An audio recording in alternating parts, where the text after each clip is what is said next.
আসসালামু আলাইকুম। খুবই গুরুত্বপূর্ণ একটা সংবাদ। আওয়ামী লীগ পরিবারের অন্যতম একজন সদস্য টিউলিপ সিদ্দিক। এই টিউলিপ সিদ্দিকের ১০ বছরের জেল হতে পারে এমন একটি নিউজ করেছে কালবেলা। আপনারা ইতিমধ্যে জানেন যে টিউলিপ দুর্নীতির দায়ে তার মন্ত্রিত্ব চলে গিয়েছে ইতিমধ্যে, এবং এটাও জানেন যে তিনি লন্ডনের দুর্নীতি দমন মন্ত্রী ছিলেন। কিন্তু এই দুর্নীতি দমন মন্ত্রী নিজেই দুর্নীতির সাথে জড়িত। এবং এটাও জানেন যে তার বিরুদ্ধে তথ্য প্রমাণ সংগ্রহ করার জন্য লন্ডন থেকে বেশ কয়েকজন গোয়েন্দা সংস্থা বাংলাদেশে এসেছে এবং বেশ কিছু তথ্য সংগ্রহ করে এখান থেকে তারা নিয়ে গিয়েছে। তো কালবেলার খবরের বিস্তারিত যেটা বলা হয়েছে যে যুক্তরাজ্যের সাবেক সিটি মিনিস্টার টিউলিপ সিদ্দিকের বিরুদ্ধে দুর্নীতি তদন্ত করছে দেশটির ন্যাশনাল ক্রাইম এজেন্সি গোয়েন্দা কর্মকর্তারা। বাংলাদেশের দুর্নীতি দমন কমিশন দুদকের সঙ্গে সম্প্রতি ঢাকায় এক গোপন বৈঠকের পর ব্রিটিশ কর্তৃপক্ষ এ তথ্য জানিয়েছেন ব্রিটিশ সংবাদ মাধ্যম ডেইলি মেইল। অভিযোগ রয়েছে রূপপুর পারমাণবিক বিদ্যুৎ কেন্দ্র চুক্তির মাধ্যমে টিউলিপ ও তার পরিবারের সদস্যরা ৩.৯ বিলিয়ন পাউন্ড আত্মসাৎ করেছেন।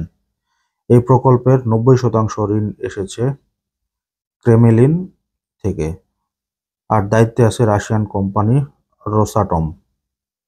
এছাড়া টিউলিপের বিরুদ্ধে বাংলাদেশ ব্যবসায়ীর কাছ থেকে লন্ডনে বিনামূল্যে ফ্ল্যাট পাওয়ারও অভিযোগ রয়েছে।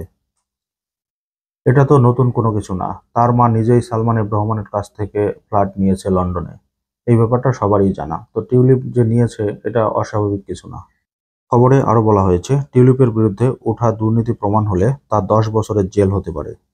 কারণ ব্রিটেনের ব্রাইবারি অ্যাক্ট ২০১০ অনুযায়ী কেউ বিদেশে ঘুষ গ্রহণ করলে তার বিরুদ্ধে ব্রিটেনের মামলা এবং সর্বোচ্চ ১০ বছরের কারাদণ্ড হতে পারে। এনসি এর কর্মকর্তা বাংলাদেশ সরকারের সহায়তা করার প্রস্তাব দিয়েছিল যাতে আন্তর্জাতিক চুক্তির আওতায় টিউলিপ সিদ্দিকের বিরুদ্ধে আইনি ব্যবস্থা নেওয়া সম্ভব হয়।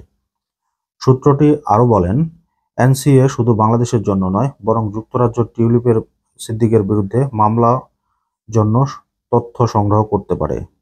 এনসিএর বাংলাদেশে এটি দ্বিতীয় সফর। গত বছরে অক্টোবরে প্রথম সফর সংস্থাটি অন্তর্বর্তী সরকারের দুর্নীতির তদন্তে সহায়তার প্রস্তাব দেয়। অভিযোগ রয়েছে, শেখ হাসিনা মন্ত্রিসভার সদস্যরা প্রতি বছর প্রায় ১৩ বিলিয়ন পাউন্ড বিদেশে পাচার করতেন। টিউলিপ সিদ্দিকী গত মাসে লেবার পার্টির পদ থেকে পদত্যাগ করেন, যা তার বিরুদ্ধে চলমান তদন্তের কারণ হয়েছে ধারণা করা হচ্ছে। টিউলিপ সিদ্দিকী ও তার পরিবারের বিরুদ্ধে আরও তদন্ত, ২টি ফৌজদারি তদন্ত পরিচালনা করছে দুদক। তবে তিনি এসব অভিযোগ প্রত্যাখ্যান করেছেন।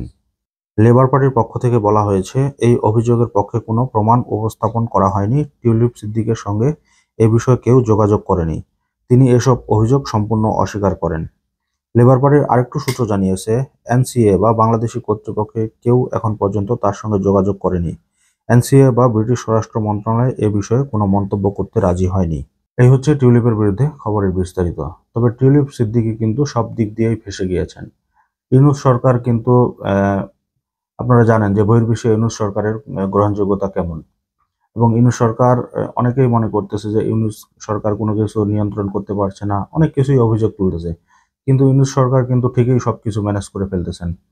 যারা বলছিল যে আমেরিকার সঙ্গে সম্পর্ক খারাপ হবে ট্রাম্প ক্ষমতায় আসার পর, কিন্তু ইতিমধ্যে কিন্তু আমরা দেখেছি যে ট্রাম্প ক্ষমতা গ্রহণ করার পরে কিন্তু সবথেকে বড় চুক্তিটি হয়েছে বাংলাদেশের সঙ্গে। ইউনূস একজন অর্থনীতিবিদ। সে জানে যে কিভাবে বহির্বিশ্বের মানুষের সঙ্গে নিজেদের যোগাযোগ রক্ষা করতে হয় এবং নিজেদের সম্পর্ক কিভাবে প্রতিষ্ঠা করতে হয়। তবে হাসিনা পরিবার যে সব দিক থেকেই ফেঁসে যাচ্ছে, সেটার অন্যতম আরেকটা উদাহরণ হচ্ছে এই টিউলিপ। এবার কিন্তু অভিযোগ উঠেছে পুতুলের বিরুদ্ধে, এবং খুব সম্ভবত যে কোনো সময় পুতুলকেও হু থেকে বা WHO থেকে কিন্তু তাকে পদত্যাগ করতে হতে পারে। এ ব্যাপারে কিন্তু অনেক ধারণা আমরা পাচ্ছি ইতিমধ্যে। তো দর্শক, আজকের মতো এই পর্যন্তই। আল্লাহ হাফেজ।